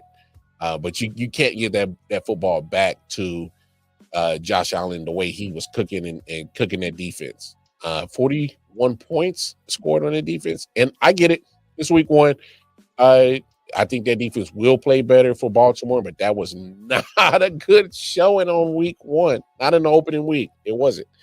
But for the Bills, man, I don't know what they're going to do. Defensively, Lamar, and obviously that's a high-powered offense, but Lamar, Derrick Henry, Zay Flowers, they got whatever they wanted. Yeah, man. Thoughts on Bills Ravens? So far, the best game of 2025 so far. Yeah, it was an incredible game. Yeah, I agree. The Ravens had no real business losing it. Can you hear me well, by the way? Yeah, I hear. Okay, cool. Yeah, they had no business losing that game, and but it was incredible on both sides. I mean, Derrick Henry. Nobody would have thought after watching Derrick Henry run for over 150 yards, just bully the opposing defenders, that he would be part of the reason that the Ravens lost in the end. Mm-hmm. But it was an incredible game from both Lamar and Josh Allen. Like, it was legitimately a perfect game from both, and it was just circumstances that lost the Ravens the game, that decided it. The coaching, the kicking, the one fumble. Yeah. But I mean, it was an absolute shootout. James Cook also looked phenomenal. Yeah. Keon Coleman had his best game so far. That crazy bounce off the hand touchdown that he got. Like, yeah, I mean, like, it's legitimately a game that I would actually go and rewatch. Like, it was almost like a movie with how action-packed it was. Mm-hmm. But it just, like, everything was exciting on both ends. And then, like, the final kick to win it. Yeah, it was just, like, if I were making my predictions now, I would say, like, maybe the Bill. This is it, because it's hard for me to get back on the Lions are winning the Super Bowl thing. I don't think I'm sold on that anymore. my new prediction might be the Bills. Ew. After that, like, man, if you're thinking like who's got like the juice right now, like the Bills really do have the juice after that game. Like they would probably be at the top of the power rankings right now. Yeah, I wouldn't hate that take, but I'm just saying, man, it's never good to peak in week 1. Don't do it, Bills. Don't do it. I know. But favorably, if you look at their schedule, if they don't get double-digit wins, I'm kind of looking like, all right, dude, I think you kind of have to move off of Sean McDermott. Have you seen their schedule, bro? Like, oh, my goodness. I mean, look, you play who you got to play. You don't make the schedule. I get that. But damn it, if it ain't this year, then when is it gonna be? That schedule is looking real tasty for them Bills, man. It's looking real favorable. So, but hey, we'll see what happens. We'll see what happens. And then the finale. I thought we actually got a solid game. And this is what I was telling you about Caleb Williams, why I wasn't sold. I thought Ben Johnson did a good job in the first half of just, hey, play in the confines of the game, don't get crazy. And then I just felt like Caleb Williams was like, all right, man, this just taking what the defense gives me shit is boring. I got to spice it up. And then he did Caleb Williams. And then Brian Flores was like, all right, yeah, play into my hands, young man. Come on, play into my hands. I'm gonna let you, feel good about yourself in the first half, but when I start dialing this pressure up, what you gonna do? And then as you know, Brian Flores started dialing up the pressure, and Caleb Williams looked good in the first half, and then it just switched once Brian Flores started putting on that pressure, and I was like, there it is. There's the guy. Honestly, that's not the take that I got from it. I actually thought that even though the Bears lost, the Bears looked pretty good. They looked the best that they've looked in quite some time, both on offense and defense. Mm-hmm. Even though Caleb ended up losing the game, I mean, he still had the late game touchdown to keep it close, and it was really JJ on offense that closed it for them. So, and it was weird because JJ looked horrible in the first half. It was 3 quarters. He was looking. I was like, yeah, right. For the first 3 quarters, he was like doing a lot of handing the ball off, a lot of check downs, a lot of what you expected, like the worst version of what you expected JJ to be based off of what people thought of him in Michigan, which was like he's just a game manager, and he basically looked like a not very good game manager. And then all of a sudden, when it was the time for him to close it, he was throwing deep balls, he was throwing dimes, and he got, he scored and he got the Vikings in the lead. And it was basically just in the fourth quarter where he turned it on, and all of a sudden he was a good quarterback. Yeah. Yeah. So yeah, and that was basically it. But I don't think that it's a sign that the Bears are bad. I think that Caleb had his best game probably so far in the NFL. Yeah. It wasn't perfect. Yeah. It certainly wasn't perfect from his end. He did you could see the stresses getting to him, and that did lead to some mistakes. Yeah. But protected the ball well.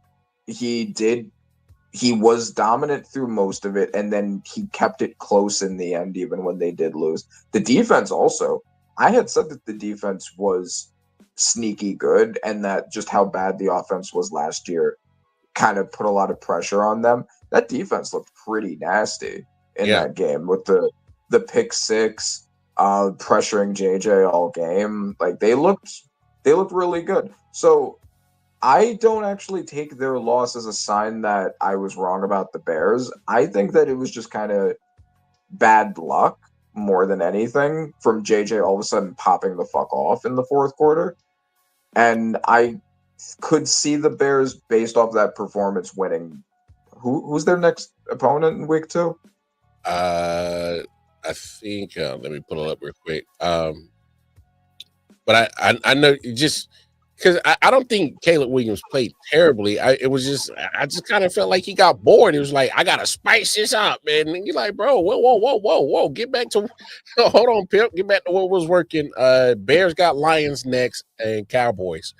So their next 3 is those are gonna be 2 very interesting games, man. But like even when he was going off the numbers, he threw some dimes. Like he got that pass to the sideline. Like he got some really nice throws. The talent's absolutely there. I agree that his decision making isn't always perfect, but I think it showed up. It showed up last night. And here's where I say it showed up. There were some plays where he scrambled out of the pocket to, let me get a downfield throw. So he moved the pocket and scrambled out. Yeah. And that's another thing. The running was on point with him.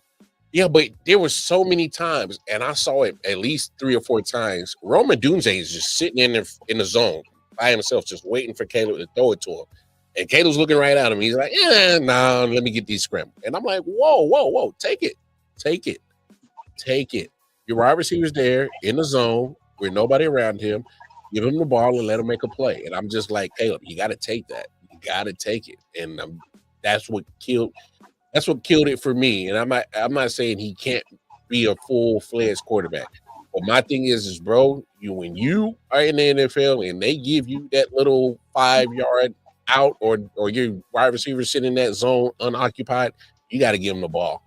And you just got to take it and let your wide receiver do what they did. Now, to your point about the Bears defense, I was impressed with them.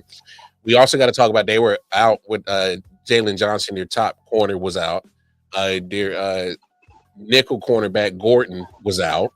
So they were missing key players to their defensive secondary. And they still, for the most part, kept Justin Jefferson under wraps all the way up to the fourth quarter. Because I know I had him on the fantasy team, and I only need him to make a catch to win. And I was sweating. I'm like, bro, just give me the one damn catch. And he had one catch for 4 yards. And I'm just like, bro, if you don't get this man the football, and then go fourth quarter. Now, we get to the Vikings side. Obviously, they were missing Harrison Smith there. Bet safety. It kind of showed a little bit. And I think kind of Caleb kind of bailed that defense out a little bit with some couple of throws. And then they were missing their starting left tackle, and that kind of showed too.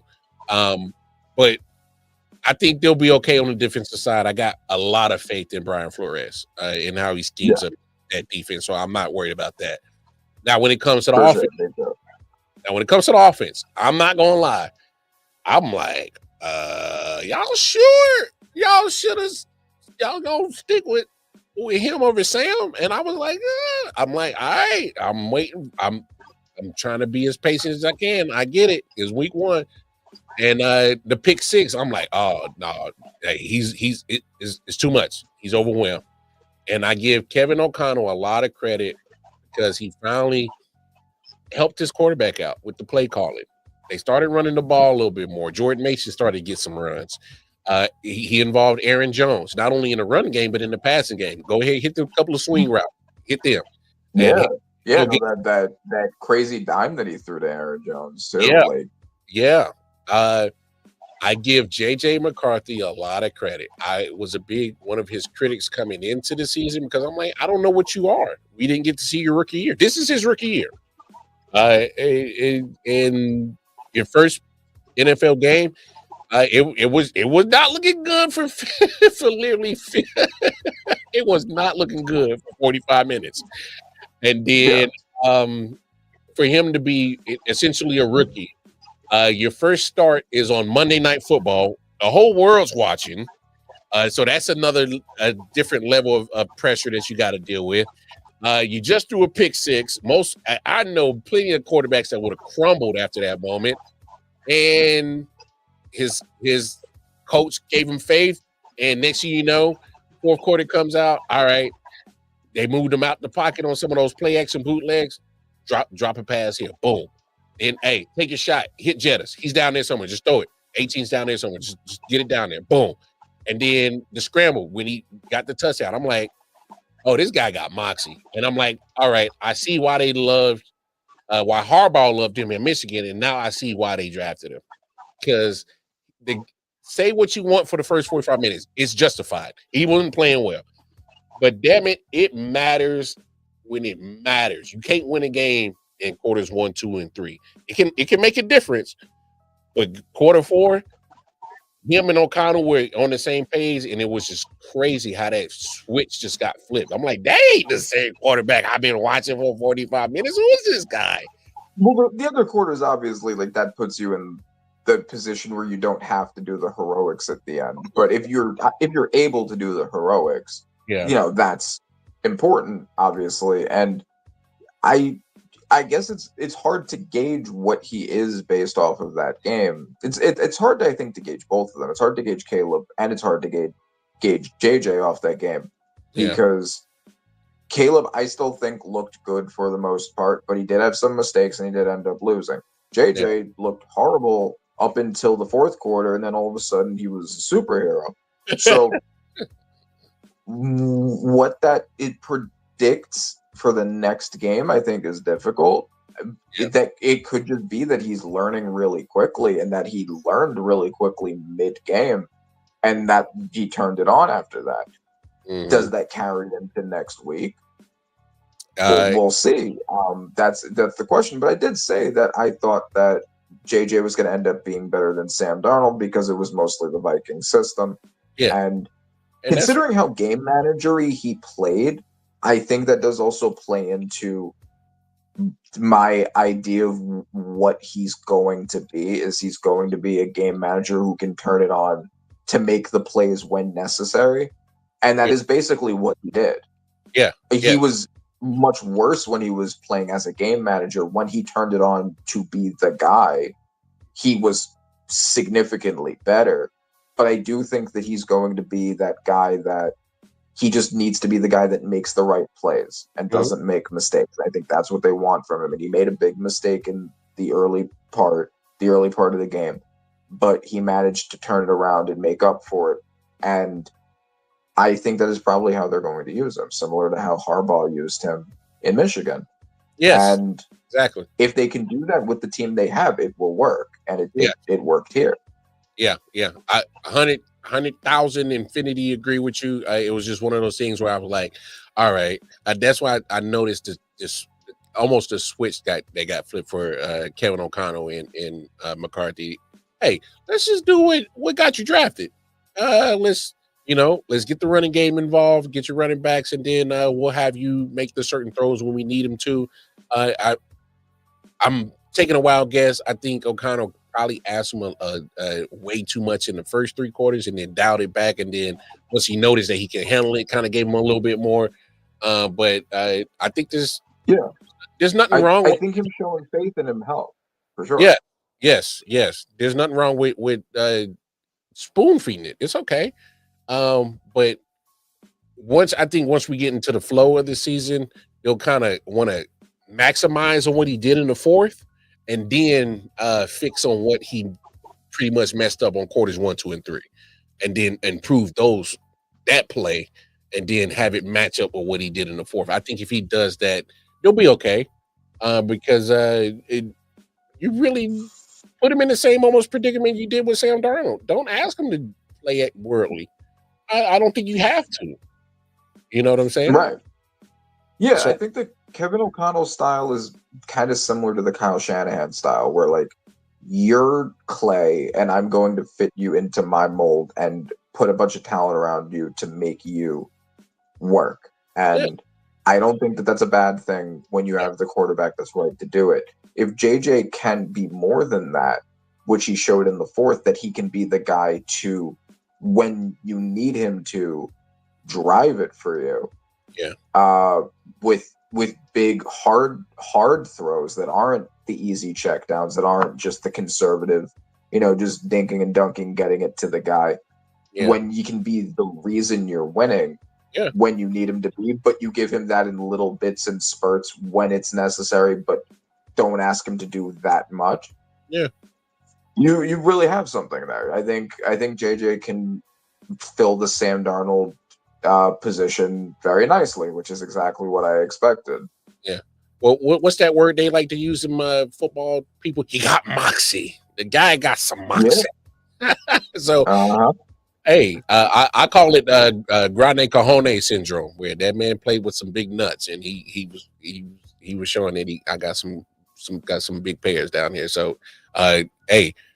Again, a lot of quarterbacks would have folded after that pick 6, and a lot of things weren't going right for McCarthy. So I give him a lot of credit for not folding. He just kept staying with it, and that matters. So in his essentially his rookie season, hey, maybe they did make the wrong decision. But my only thing, JJ, you can't play like crap for 45 minutes and expect to just win it in 15 minutes every game. That ain't gonna work in the NFL. It ain't gonna work in the NFL. No. Yeah, I guess that's the question. Is that his play style, or is what we saw in the beginning his play? Then it wasn't, and then what we saw in the fourth quarter, is that what's going to drag into the rest of it? Did it click, or is he just a fourth quarter quarterback? Well, we'll see. Yeah, we'll see. We'll see. Man, a lot of stuff, man. I guess some of the teams that we're expecting had some struggles in week one. I'll be first admitted, Chiefs struggled. Broncos struggled even though they won. There was a couple other teams. Lions. Also, I just want to say another. So I got some predictions very wrong, but I also got some predictions very right. And another one we didn't talk about that I got right. Vegas has been very nice to the Patriots. Very nice to the Patriots. They were the favorite in almost every game that they had. And I said Drake May had 15 touchdowns and 10 interceptions. And he showed flashes of potential and talent, but we are giving him a lot of credit off of a very small sample size. We're not putting a lot of talent around him yet. I do think this rebuild is going to be more than a year. And everybody was like, nah, this is the year. They're going to the playoffs. It was like, all right, fine. I think you guys just want the narrative of a new Patriots top quarterback. And that guy, then he lost to the Raiders. And the Raiders have one of the worst secondaries in the NFL. Geno massively outplayed him. And yeah, I think that people need to pump the brakes with the Patriots a little bit. Like, Drake May has the potential to be very good. I don't think he has already met that yet. And he certainly doesn't have the talent to fulfill his potential yet. This is going to be a 2 to 3 year rebuild. And that's okay. And it's okay. But yeah. Some interesting things going on in NFL week one. There's some fan bases already crashing out. There's some that are feeling hopeful about their team. And there's some fan bases that are just like, yeah, man, I can't wait for the draft. It is what it is. We'll see what happens. Saints fans, get ready for the draft. Yeah, y'all still ain't gonna be good. I don't care what y'all say. Yeah. I know one of my winless picks is already over, but one of them is still holding strong. I tried to tell you about that damn Colts 0-17. That's nonsense. They won 8 games last year. I get it, and they still won 8 games with shoddy. Well, and Flacco kind of bailed them out, but regardless, I was like, "Come on, Rand, man, don't do that don't do that to the Colts, man. They are." Look, I like I said, I've seen Daniel Jones very closely, and he managed to replicate the 1 year that he had that was good, but we know how that ended. So, it ain't out the realm of possibility of him turning into Daniel Jones. Hey, there is a clock that will strike at midnight at some point, and it's going to be up to him to either go back to the rags or stay rich. That's going to be on him. So we'll see what happens. But yeah, man, appreciate it as always, man. I love some good NFL talk for sure. We didn't do our picks today. It's all good. If you want, Randy, give me your picks. I'll make a graphic for it, and I'll post it on the Facebook page and put it on the YouTube channel and all that. And then we'll keep tabs of our picks, because I know we went over week one's picks last week. But just whenever you want to. Send that over before Thursday. If you just want to send me your Thursday pick and then the rest of your picks before Sunday, that's totally up to you. Just let me know what you want to do, and I'll make sure we keep track of our weekly picks. My weekly pick last week, the only ones I got wrong, of course, Detroit screwed me, Houston screwed me, of course, Baltimore screwed me. I went out on a limb with Seattle. They still should have won that game. I went out on a limb with New England. They definitely screwed me. And I went out on a limb with Cleveland, and they kicker screwed me. So what's that? 1, 2, 3, 4, 5, 6, 7. Yeah, so I went 9-7 last week, including that Kansas City loss. So yeah. We can make more informed picks now that we've seen that the teams look like it for this year. Yeah. So we'll get our picks out to you sometime this week, folks. So take a peek at the YouTube channel. So that's why you got to make sure you like, share, subscribe, get that bell notification anytime we drop any content. Or you can join the Facebook I.O.W Sports Network Facebook page, and we always talking sports in there. So, like always appreciate my man Randy for hey stopping in and always talking sports with your boy. I'm gonna be back tomorrow night, and then other than that, we will see Randy next week. We definitely will discuss the happenings of week 2. Oh, next week, be prepared to talk about the new developments of the GOAT debate. It sounds crazy, but I need to discuss it. I almost talked about it last night or today, but I was like, we'll talk about it next week. We'll sneak it in there. Oh, I'm down to talk about that for sure. Because these bronsexuals had just took this GOAT debate to another damn level, and I'm already sick of it. And if you know what I'm talking about, you'll know. But look forward to that. Again, appreciate Randy. Y'all make sure if you need audio needs, Panther on Acid on Instagram, jump in his DMs if you need some audio needs. Other than that, I will see y'all tomorrow. On behalf of Randy Redber, I'm Walker Mar. Y'all know where to find me. Hey, take care of yourselves. Take care of each other. We out. Holla at y'all. Peace. Yeah. Silent Hill TDS, what's up? Yeah, come on. I.O.W Sports Network, late night edition. Let's go.